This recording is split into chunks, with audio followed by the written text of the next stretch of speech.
I mean, we were really, get out of the gate. We haven't had a game like that in the league and in league play. But I thought, we were really ready to play, and getting stops and being able to run, I think is something we're understanding is a fun way to play. And the run in the first half was just, as a coach, you just kind of sit back and enjoy it.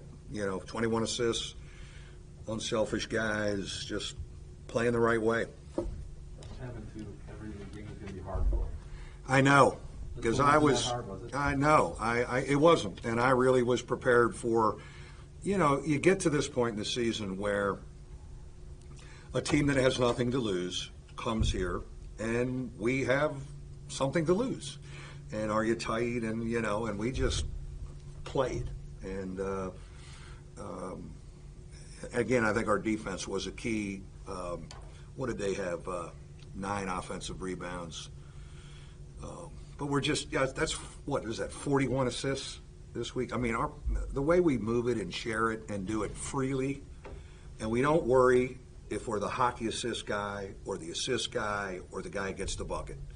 That is the key part of the fabric that I want to make sure, just don't mess with it, fellas. It's really good. This is the second night in a row you said we've just played. Like, you guys are just out there playing basketball. Have you found like a different gear with this group the last week with what you did the last 2 games? I think we've been a little closer to having 7 playing well, the 7 that play. And you free minds, leadership. Again, I think it really starts with Hub quarterbacking us the right way. I'm so impressed with how Blake Wesley has learned how to be in a more efficient guard. And one of the phrases we've used with this team is you're winners and you're learners. And they really have been awesome learners as we try to teach and help and coach. And it's really rewarding as the teacher to have students like this. Mike, is this what you had expected or hoped for from Cormac Ryan? Yeah, I thought we would be able to get a little more on the offensive end. He's always rebounded and defended.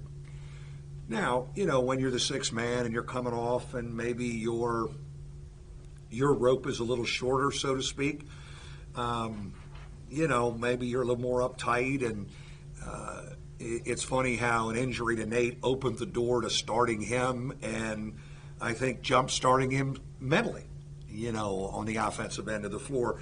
And now we've got Nate healthy, and Nate's kind of like, I'm good. And so if you're good, I'm good. And let's go and come off the bench and play starters minutes. And, for now, we'll do it that way. Who knows if we ever go back the other way.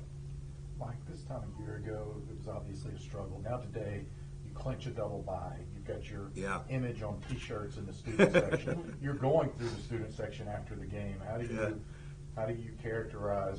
No, it's hey, in our profession, you're going to get put on the mat. You're going to get put up against it. That probably was the 3rd time I've been put on the mat in 22 years. Fortunately, I've had great support, and people have had my back and hung with me, my bosses.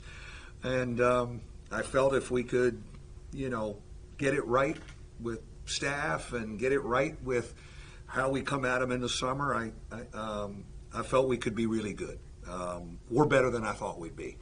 And I really am proud of how they figured themselves out at 4 and 5. So it's a great example of the coaching profession, right? And you just hang in there and keep working and grinding. And again, our crowd's been fabulous. Our students were great. I know I'm going to lose them. They're going on spring break, but that's why I wanted to do a lap with them and we were sold out today. But it's this job's been a great fit, man. It's a great fit. We worked to get momentum back. We got momentum and then some. But as a coach, you're fully aware of what you sign up for in our profession. When did you know you were better than what you thought you I actually thought how we responded after Boston College to beat Kentucky. I thought that week of practice and some mental work, I thought, and then we delivered, with Hub and Leshevsky sitting next to me the last 4 minutes. I was like, this is pretty good, man. We got something here, and I thought our captains were. I thought our captains were really good that week as we changed some things offensively and prepared differently. So I am so happy for our seniors. We threw them to the wolves as freshmen, and it's funny. I was thinking the rotation of when we're going to go young, we're going to play these guys. We haven't really done that here. Well, then the math says, well, then you got 3 1 seeds in the league the year you're throwing your guys in there, and now they come around as seniors and there's no 1 seeds, and so maybe there's a law of averages. But the Leshevsky, Goodwin, Hub, Carmody, because he's part of the fabric, I'm really thrilled for them because they have been very focused on earning an NCAA tournament bid, and in the midst of it, we're still chasing a league title. Like you talked 3 weeks ago, what's going to happen down the line next month? You kept saying the math is going to work itself out. Has the math worked itself out in whatever?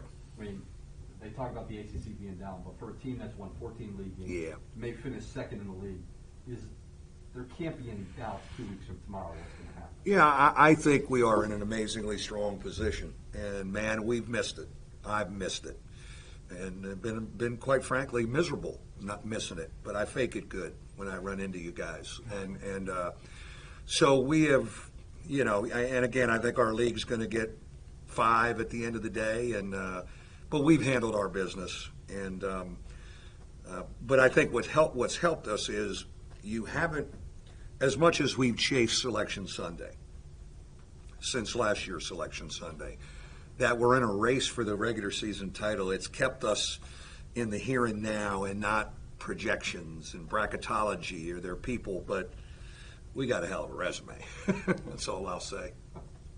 Given the MO you guys have had of grinder games or winning with defense, what does it do for you guys, and not just in computer numbers or whatever, just to kind of go wire to wire like this and kind of flex? Yeah.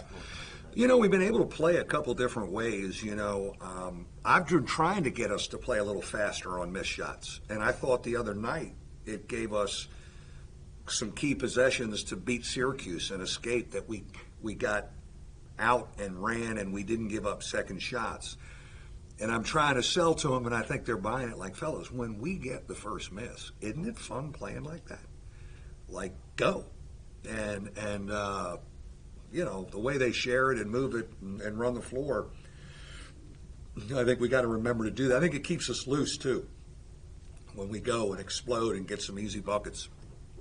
Coach, how have you been able to keep your opponents off the three-point line now? That's a couple games in a row where they've just shot really poorly from beyond the arc. Yeah, we really made a commitment to our overall defense. We thought we had to be better there, and especially from the arc. And I think it's just the principles that we started teaching in the summer. Again, I give Anthony Solomon a lot of credit there, and we've just been more attentive to getting out, chasing out, switching on stuff. I think our big guys are really mobile and can get out and guard guards, Paul and Nate at times. And again, it's back to that. So they made single-digit threes, and we made double-digit threes. It's a stat that we've kind of kept an eye on the whole time, and it's we've been on the upside when it's looked like this stat sheet. Dame was really hot tonight, and then you guys were moving the ball really well, but there was no doubt about who was, going ISO in the end of the first half, was there? No, there really wasn't. We wanted it. We were in a 2-for-1. We tried to get a 2-for-1, and so the foul gave us a chance to get organized there. And we want him at the end of clock stuff, ball screen stuff, and Hub knows that's good because he's the recipient sometimes, but. He's again with Blake. I'm just so pleased at the feel for the game that you don't really have to have in high school. You just get 40, and you can take bad shots and force stuff. He's got a really good basketball IQ that we've been able to connect with, and And again, then he's playing with older guards that you can watch and go, okay, that's the right way to play. How Hub's playing, or how Cormac Ryan's playing, or how Dane's playing. And but then I want to be smart enough to let him explode. He's a special talent, and let him go. Thanks, guys. See you next week. What was that?